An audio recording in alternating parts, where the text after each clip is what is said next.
Hello Fayetteville, Michael Johnson here. I have an old coil that we pulled out of an air conditioner. I want to show you something. So all the air in your house goes through here and comes out here and goes into the living room, the kitchen, everywhere in the house.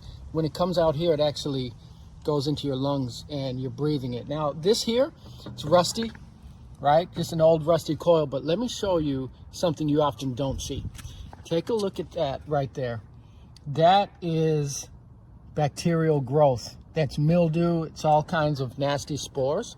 What's happening is that's going straight through there and we're breathing it every day. So this is why we always encourage people to get their heating and air conditioning cleaned.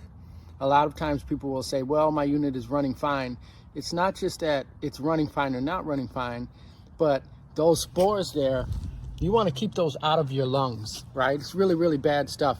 When we come out, we spray a solution on there that stops that from growing. So give us a call. We're always here to help, to give you information. AC Man Heating and Air Conditioning, Fayetteville, North Carolina. Thanks for watching.